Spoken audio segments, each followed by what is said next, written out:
आणि महायुती पुन्हा या महाराष्ट्रात येईल याकरता पुन्हा एकदा जनतेमध्ये जाऊ। महाराष्ट्राची जनता ही विकासाला साथ देईल, मोदीजीच्या विकसित भारताला साथ देईल आणि महाराष्ट्रात सुद्धा मोदीजींच्या केंद्र सरकारच्या माध्यमातून जे निर्णय होणार आहे ते महाराष्ट्राच्या शेवटच्या माणसापर्यंत पोहोचवण्याकरता आम्ही काम करू। मराठवाड्याला मंत्रिपद मिळालेलं नाहीये का? जागा एक भाजपची एकही जागा आली नाही म्हणून मराठवाड्यात अन्याय झालाय का?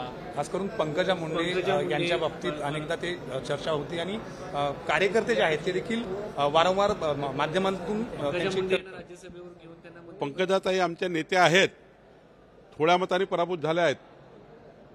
शेवटी आमचं केंद्रीय नेतृत्व त्या सचिव आहेत देशाच्या, त्यांच्याबद्दलचा योग्य निर्णय केंद्रीय नेते घेतील। पण राहिला प्रश्न रिजनल बॅलन्स किंवा इनबॅलन्स केंद्रीय मंत्रिमंडळात बघण्याकरता कधी मिळत नाही।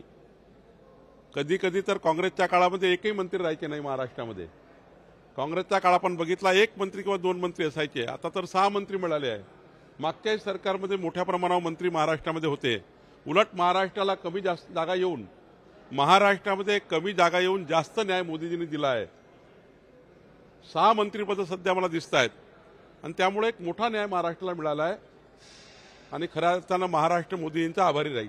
सर, राष्ट्रवादीचा परफॉर्मन्स जो आहे तो खूप चिंतेचा राहिला होता, त्यांना म्हणूनच फक्त राज्यमंत्रीपद देऊ केलं कारण कॅबिनेटची त्यांची अपेक्षा होती। राष्ट्रवादीचा फारसा फायदा माहितीला नुकसानच झालेलं जास्त दिसते। मला वाटतं हे राज्य मंत्रिमंडळाचा विस्तार नाही आहे किंवा राज्य मंत्रिमंडळाचा शपथविधी नाही आहे। शेवटी देशाचं सरकार जेव्हा बनतं एनडीएचं, त्या सरकारचा 1 सीटसाठी, 2 सीटसाठी, 8 सीटसाठी, 10 सीटसाठी ज्या काही सीट्स आहेत प्रत्येकाच्या त्या पक्षाच्या, त्या आधारावर काही कॅल्क्युलेशन तयार झाले असतील, याबद्दलची पूर्ण माहिती मला नाही। पण राष्ट्रवादी एक अत्यंत महत्त्वाचा सहयोगी आमचा आहे, महायुतीमधला अत्यंत महत्त्वाचा पार्टनर आहे आणि त्यामुळं त्यांना आम्हाला सोबत ठेवणे, त्यांच्यासोबत आम्ही राहणे आणि आमची महायुती चांगली टिकवणे आमची जबाबदारी आहे। भारतीय जनता पक्ष सर्वात मोठा पक्ष म्हणून आणि त्याचा अध्यक्ष म्हणून आम्ही आमची जबाबदारी पूर्ण पार पाडू।